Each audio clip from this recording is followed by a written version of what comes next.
Buddy, how you doing? RMJ Movie Reviews Incorporated. Back this time not with a movie review, but for a quick recap yesterday of the Super Bowl trailers that popped up. I'm going to talk about Captain America, the Winter Soldier, and then I'm going to talk about Transformers. I think it was Age of Extinction. Let's go over Captain America, the Winter Soldier first. I like most of the Marvel movies. I was not particularly a fan of the first Captain America movie, but then again, I am not a fan of Captain America, the character, period. My earliest memory of Captain America was watching Spider-Man and His Amazing Friends on NBC in the 1980s when I was like 5 or 6. And Captain America was featured on that episode. He's an okay character, and then years later, I think when I was 9 or 10, anybody who's old enough, who's like my age, remember there was a really crappy Captain America movie that was like released like straight to video, and he wasn't Captain America most of the movie, not until the end.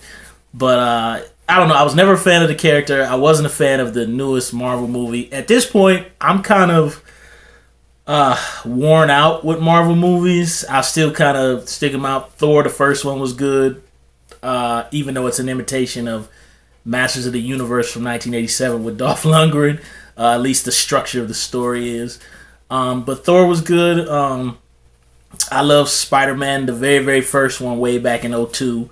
I still like that film. As dated as it seems now. Spider-Man 2 was stretched a little bit and imitated Superman 2 with Christopher Reeve, but it was good. Spider-Man 3, the first Hulk movie with Nick Nolte was, let's just not talk about it. I like the Edward Norton Hulk. The Avengers was good. Let me cut to the chase. My biggest thing is I like what I see in this trailer, that it looks like there's going to be some more aggressive hand-to-hand combat. I think that's kind of been my problem with a lot of these Marvel movies is the action tends to be just kind of special effects, things flying and hitting each other, which that's all good. But I can't necessarily say that I find it to be exciting. So what I did like about this trailer was that it looked like they were showing a little bit more of some good old-fashioned, old-school, technique with fist fight, with actual actors doing the choreography. So that looked good to me. I like that we got Anthony Mackie playing this character. I don't know the character's name, but I know he's got wings and stuff, and he looked really cool.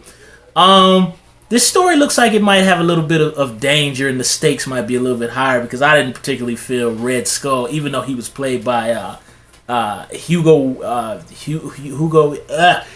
Weaving, I think is his name. I forget, from The Matrix. Whatever the guy's name was with the glass, Mr. Anderson, that guy. But I didn't think the Red Skull in the first movie was that interesting of a villain. I didn't think he was that threatening. I just was bored kind of by the first Captain America movie. I don't really like those kind of World War I and II period kind of movies. They don't do anything for me. But I like what looks in this trailer. Looks like the stakes are up. I'm a Clevelander, so I can kind of see certain shots where they shot in downtown, and I actually did go out to be an extra. Didn't get a call back, and it happened to me 2 times in a row because I went out for the Avengers a couple years before, so that's okay. You just got to keep going. But it looks like the stakes are going to be up. Some good hand-to-hand combat. The action looks like it's going to be a little bit more exciting. It's still going to be the CGI fest that we expect from a Marvel movie.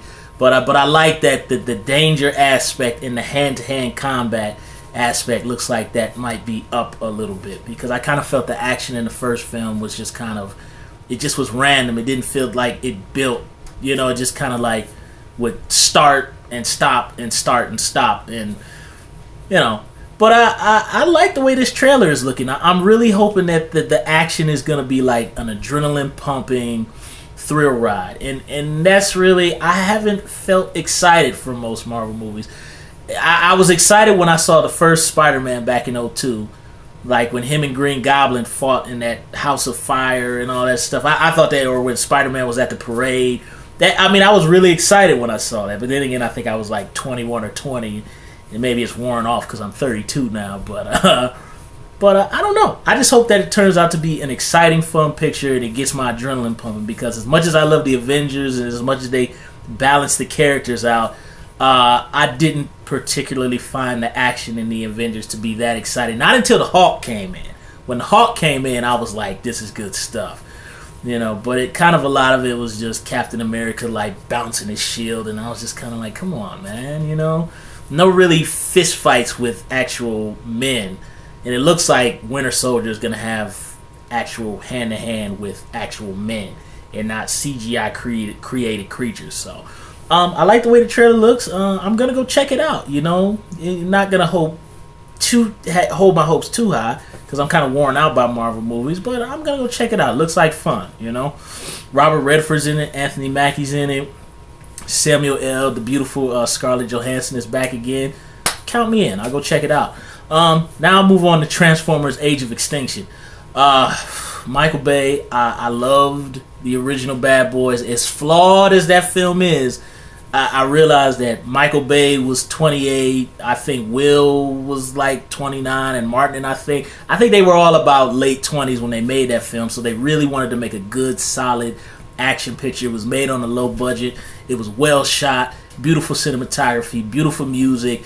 Very, very crappy script. We all know that, but the whole movie was based along style and the chemistry of Martin and Will. And you had a good bad guy in that French foreign actor, Taki Cario. He was in the film La Femme Nikita, and he was in Kiss of the Dragon with Jet Li. Great, intense French actor. The guy's totally insane. Great bad guy. Vicious bad guys in that first film. The Rock, big budget Bruckhammer movie. Sean Connery, Nicolas Cage, great movie. I love it. I love all the actors. It's fantastic. And then pretty much after that, Michael Bay just went downhill. And I just didn't. He just got more and more obnoxious. And I was personally offended by Bad Boys 2, which I thought Will and Martin would have known better than that, because I don't care how great the stunts look in Bad Boys 2. Bad Boys 2 is one of the most awful pieces of dreck. And I was sitting in the theater with a girlfriend at the time, and I couldn't believe how awful that movie is. The jokes aren't funny. Martin was tired. Will Smith was kind of bullying Martin the whole movie. They were much older. I didn't feel the passion was there. It just felt like they dumped a bunch of money in the garbage. And Bad Boys 2 has pretty much been every one of Michael. That style of that film, that obnoxious, just offensive, angry, mean-spirited humor has been the template for every Michael Bay movie ever since then. The first Transformers is cool for like cats my age, early 30s and 40s, who grew up on the cartoons from the 80s when they used to show good cartoons on television on 3, 5, and 8 back then. The second one, awful piece of dreck, good stunts. The third one, again, awful piece of dreck. But the one thing I will say I like about the third film, when that building broke in half and Shia LaBeouf and Tyrese and all the soldiers are sliding on that floor in that building, that is one of the most insane pieces of action ever shot on film I have ever seen. And if Transformers Age of Extinction gives me action sequences like that aren't choppy and quick cuts, but really air it out and I can see what's happening, count me in. But I'm not expecting much from Bay. I've given up on him. They just give him a boatload of money, and he just makes obnoxious, mean-spirited, unfunny movies that have great action, and that's it. Age of Extinction looks exactly like the same thing. Michael Bay isn't going to change his style. He just did Pain and Gain, which I like that movie because it was based on a really crazy story that happened in real life. Thought was interesting. But again, Michael Bay kind of took something that, about these guys that extorted this man for money and then, killed a couple people and, dismembered them. And Michael Bay turned it into a joke. So, I kind of expect more of that from Age of Extinction. And it looks like the same thing. Slow motion, no. And it's cool because the Dinobots will be in there. Everybody remembers from the 80s, they had the Transformers, they were the Dinobots. I actually owned one. I don't know where it is now. I wish I still had it so I could sell it on eBay for about $500. But, Age of Extinction Transformers looks like the other three. more obnoxious, crappy Michael Bay, mean-spirited humor, and really great action. Not expecting anything from it. I'll tell you on camera, if one of my cousins or friends gets the bootleg, I'll probably watch it before I pay money to see it. Or if, whoever I'm seeing at the time wants to pay for me, then I'll gladly let her pay, and then I'll, pay for another movie for her later on or something. I'm kidding. But I'm not expecting much from Age of Extinction. Extinction. Looks like a typical Michael Bay movie. I'm just excited to see the Dinobots, but more of the same, just bigger and more obnoxious, mean-spirited humor. Those are my thoughts on those two films. Okay, guys. I'll see you later. And the House Party review is going to be coming up later on tonight. I'm going to post these reviews probably tomorrow morning right before I go to work. And, okay. See you guys later. Have a nice evening, okay?